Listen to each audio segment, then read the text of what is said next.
Hey friends, happy Tuesday morning. It is going to be a beautiful, beautiful day. Check out that sunrise. Isn't that beautiful? Hey guys, I just wanted to share something that was on my heart this morning, something that I really, really hope blesses you.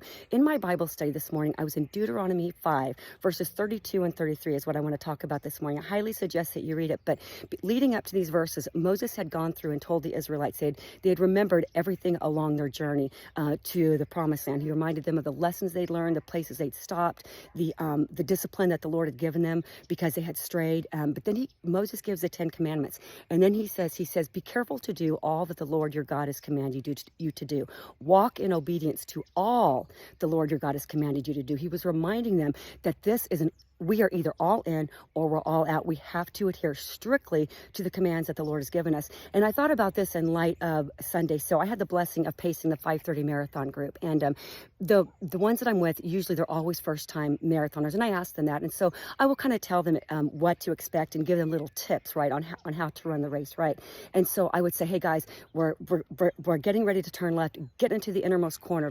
Let's cut that mileage. Or I would see up ahead and I'd say, hey, we're getting ready to turn left. Let's adhere to the corner so we cut that mileage. And what I meant by that, so courses are measured by tangents, right? They're measured by course to course to course on the innermost corners so that the course is totally fair, so that the smartest runner is going to run inside every single corner, which is very, very hard to do, but they're going to adhere strictly to the measurements, right?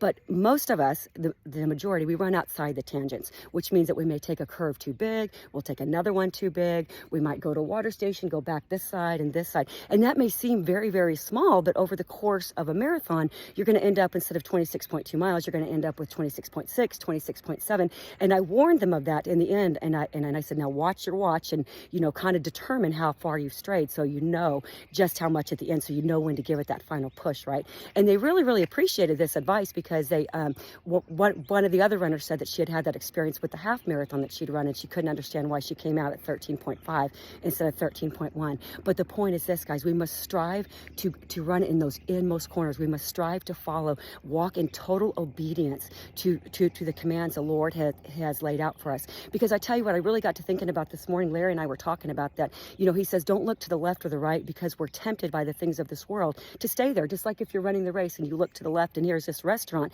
and you're hungry, you're like, oh, I'll just dip in there real quick. You get a little bit further and you say, oh, there's a coffee shop. I think I'm going to go in there. And then by the time you're done, you haven't made the cutoff and you're disqualified from the race. So guys, I really, really hope that blesses you. And I hope it reminds you that we are all in a spiritual race to the finish line, and we would do well to follow those tangents, to follow the rules and the commands that the Lord has laid out for us, so we can run this race with perseverance and reach the finish line on time. Really, really hope that blesses you. I'm going to finish up my run and get off to the best job ever. It's going to be a great day.